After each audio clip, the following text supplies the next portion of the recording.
Hi guys! Another day, another gala na naman. Ayun na nga, papunta kami sa aking kapatid dahil susugurin namin siya at kami ay magbubuko. Ayun na nga, umalis na kami upang sugurin namin ang aming kapatid dahil sabik na kami sa pagbubuko. At ayun na guys, nakarating na kami at kitang-kita nyo naman humigop na ng sabaw ng buko ang aking tita. Dahil papunta pa lang kami ay gustong-gusto nyo na humigop ng sabaw ng buko para pampatanggal daw ng hangover. Pagpasensyahan nyo na nga aking buses sapagkat ako'y may sipon. Alam nyo naman sa panahon ngayon ay tag-init, biglang uulan. Kaya naman ang mga tao ay nagkakaroon ng trangkaso, sipon at ubo. At ayun na, balik tayo sa aking tita. Ayan, hindi pa rin natatapos ang kanyang pag-iinom ng sabaw. At talaga naman nakikita mo sa kanyang mukha na sobrang saya dahil nakainom ng sabaw. At ayan nga, sa sobrang sarap ng sabaw, napapasayaw pa ang aking tita. Ito nga pala guys, yung pinipitasan namin ng buko. At ayun na, nagbabalak pa pumitas ng buko ulit. Dahil sa unang pitas nga ay sabaw lamang ang napakinabangan. Dahil hindi ito buko, kundi bukol.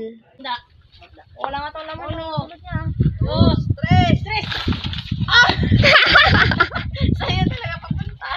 At ayan na nga, sa sobrang pitas ay muntik pang nalaglagan ng aking tita. Nakita niyo naman ang kanyang posisyon kung gaano siya kahanda malaglagan ng buko. At tinampot niya na ang buko at titignan kung buko na nga ba ito or hindi na bukol. At ito na nga ang aming manigbalat ng buko. At tignan niyo naman yung gulok niya, mas matalas pang ngipin ko. Okay, guys, ang talas ng ating kailangan ingat-ingat. At kahit mapurol yan ay nakakapatay pa rin yan. Nakakasugat pala. At kitang-kita nyo na nga sa sobrang purol ay nahihirapan na aking tita sa pagbabalat. At sa wakas nga ay nabalatan na at kitang-kita nyo nga ay buko na. Kung unang napitas namin ay bukol, ngayon ay buko na. At isinali na nga ang sabaw dahil sayang yan pag itinapon. Fresh from the tree. Ay, fresh mint. Oh, fresh mint. Alright. At ayun na nga, magta-third batch pa ang tita ko. Talaga naman hindi siya magpapatalo. Pag-usapang buko talaga, go na go yan. Wala yang aatrasan. Tres.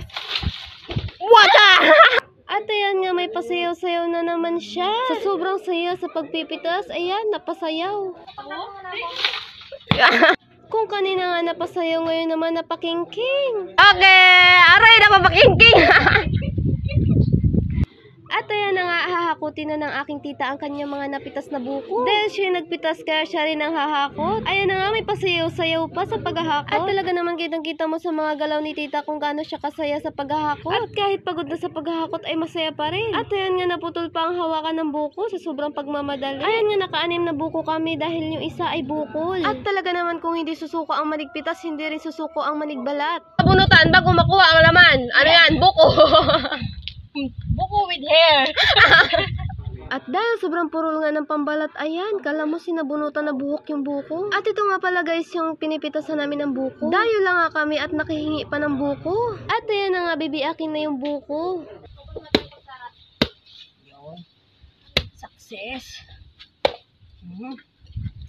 You know?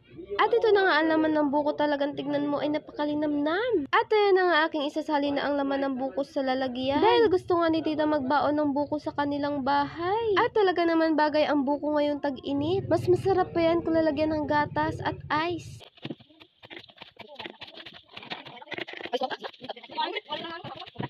At ayun na nga, may baon kaming buko pa uwi at syempre meron ding pang ulam. Ayan nga yung alimango na huli ng aking tito. Buhay pa nga at inilagay na sa plastic. At ayun na nga, pa uwi na yung mga dayo at may kanya-kanyang baon. At talaga naman ay sulit na sulit ang pagpunta kahit mainit. Maraming salamat nga pala sa aming tita na nagbigay ng ulam. Pang ulam pala. Ayan na nga, pa uwi na nga ang mga dayo kaya't sa uulitin.